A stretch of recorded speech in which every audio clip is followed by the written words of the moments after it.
Caleb Williams, Jayden Daniels, and Bo Nix. All had amazing careers in college, and now the narratives have changed going into week 4 on who is the best rookie quarterback right now. We've seen Caleb Williams struggle every week so far, and the offensive line could be the blame. We've seen 2 terrible weeks from Bo Nix, and then last week, he lights the world on fire. Until Jayden Daniels stole the spotlight and showed us why he was the most recent Heisman Trophy recipient. Although we've yet to see Drake May or Michael Penix take meaningful snaps this year, it may be the best decision for those teams moving forward for their organization. Hey guys, it's Dante from East Coast Gridiron, and if you know me, you know I'm a quarterback guy through and through. But what do the stats say about the performances from Jayden Daniels, Bo Nix, and Caleb Williams these last 3 weeks? Are you sold on the quarterbacks that they are right now, or do you have hope for the future? So let's dig into the numbers and see exactly what the stats say. But before we do that, one thing that bothers me every single season is in the first 2, 3, 4 weeks, we determine what these young players are going to be like from here on out. And then you have guys like the Sam Darnolds of the world and the Andy Daltons of the world that come out and have put up very fantastic performances in their careers when we had one expectation of the quarterbacks that they were before, and now they're getting wins for, you know, what we thought was Minnesota was going to be a lackluster team, and also the Carolina Panthers have been up to this point. So let's all keep an open mind and have wishful thinking for these quarterbacks in the future, even the guys that haven't started yet.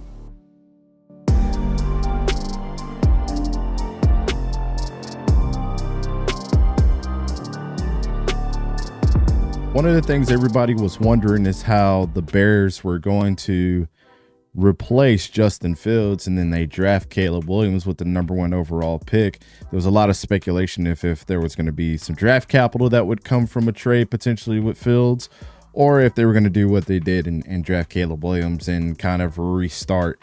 And during that restart, everybody thought that Matt Eberflus was not going to be their head coach moving forward, and they end up retaining him and, you know, shipping people like 𝗕𝘂𝘀𝗶𝘀𝘀𝗀 away to the Raiders. And in their efforts, they get into the draft and they only draft one offensive lineman, and they go in and scapegoat Caleb Williams by bringing Rome Odunze in, kind of similarly to how I feel like Trevor Lawrence was being scapegoated with the Brian Thompson Jr. acquisition in the draft as well. And what we're seeing over these last 3 weeks is nothing but the same. Troubles to kind of get the running game going. There is talks about Roschon Johnson being replaced, and not Roschon Johnson. There's talks of DeAndre Swift being replaced and giving more snaps to Roschon Johnson moving forward after they spent, a buttload to bring him in. Khalil Herbert, everybody knows his background, his injury issues, and him not being able to stay healthy or contribute when they really need that team to contribute. And then bringing in an acquisition that they did last year with DJ Moore, who's been a bright spot, and obviously having Cole Kmet there. Really, in my opinion, they should have brought somebody like Brock Bowers in to at least have another weapon there to run 12 personnel to help with Caleb Williams out, something that he was used to at Oklahoma. And, it has to get used to, since 11 and 12 personnel kind of ruled the world in the NFL. But that's neither here nor there. When we look up the offensive lineman ranking thus far through the first 3 weeks, what we see is Caleb Williams has the 20th best offensive line in the nation. And, for a young quarterback, we always say that this is the one thing that you need to build and have confidence around him. And what we're seeing is the same thing that we saw before when Justin Fields was there. Is this guy is trying to make something out of nothing, and now you've seen Justin Fields actually take strides with a team that actually knows what to do and build around him. What was interesting in the 3 stats that I'm going to break down here is not only their offensive line ranking, but the defensive ranking up to this point on average that they won against, and then the combined records of every single team. Caleb Williams, the teams that he's played, the record so far has been 3-6 when you combine their records together. So, middle of the road competition, but with that offensive line issue, obviously we have problems, right? And he's played up to this point collectively, if you average all the defensive rankings together on all 3 teams that they've played, he's played the 13th hardest schedule when it comes to defensive teams. So by all regards, bad offensive line, pretty good defenses, and mediocre record. You know, it's kind of disaster town for Caleb Williams right now. And if you've seen it, he's running for his life almost every single game.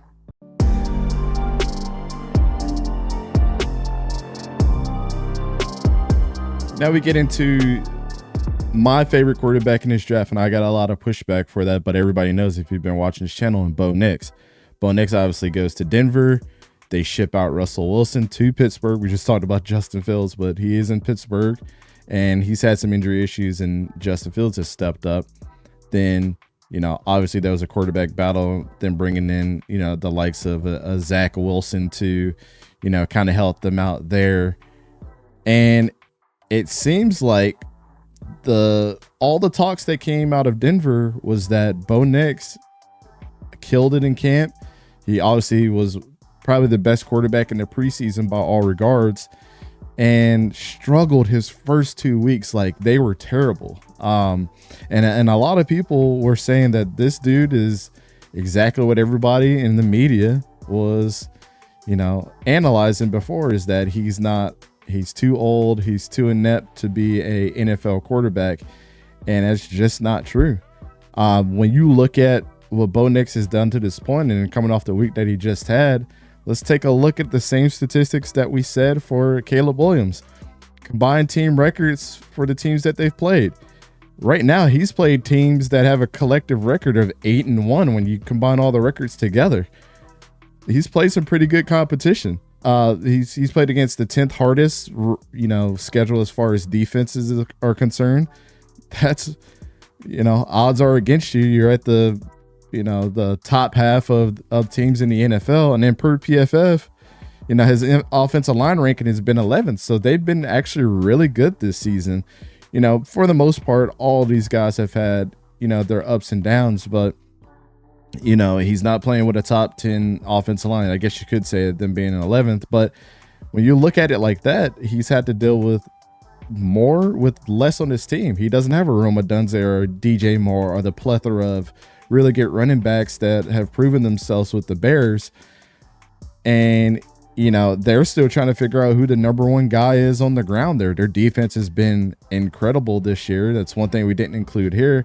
A good defense always helps your offense out when they can get stopped and get you guys back on the field.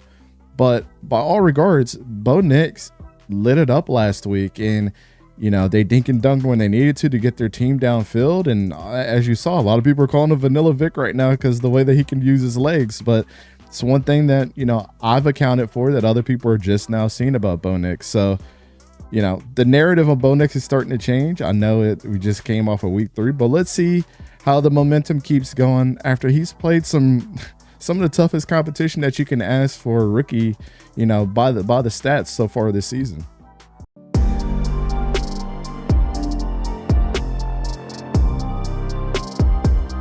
And then we get into Jayden Daniels, his sensational Monday night performance.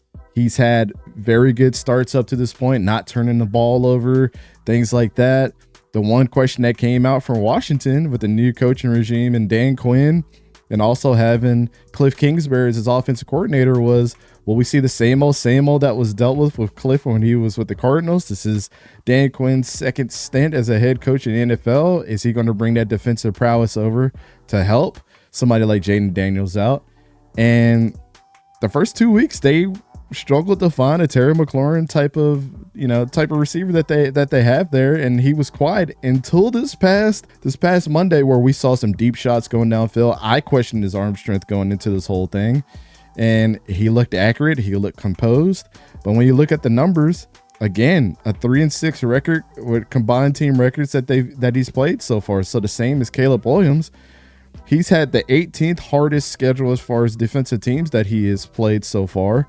And, you know, he's number 13th with the number 13th offensive line that is out there for the Commanders right now. So they've put together quite a squad for him to be around. Again, when you compare what Jayden Daniels and a Caleb Williams has to a Bo Nix, you know, he doesn't have the weaponry. But you look at Jayden Daniels, he has the Brian Robinsons of the world, the Terry McLaurins of the world, and you know they're constantly bringing in younger guys to help his development. Losing to Jahan Dotson is, you know, obviously not great, especially when you give them to an NFC East rival in the Eagles. But what they've done so far, and I believe that the second chance that's happening with the Dan Quinn and the 𝗕𝘂𝘀𝗶𝗲𝘀𝗀 is something to behold, right?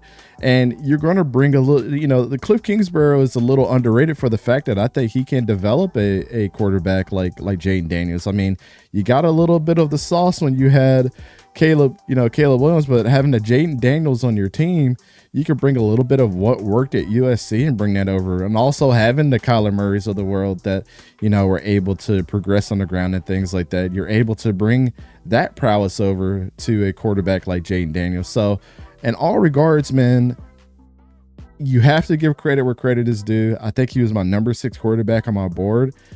I just wanted to see him be smarter with the ball. I want to see more consistency out of the long game from him, how they were going to dink and dunk. And could he be the general manager of that offense? And he's earned his respect and he's earned the trust of his teammates. So by the numbers, yeah, he might have had the easier road to this point and by the weapons on his team, but you got to go out there and perform, right? So got to give credit where credit is due, but this is just what's interesting about, you know, these guys so far in their careers. I had somebody reach out to me in, you know, on our Discord and saying that basically the first 3 weeks of a quarterback's, or, you know, early in their career is not a good indication of how their careers are going to be down the road, which I get that.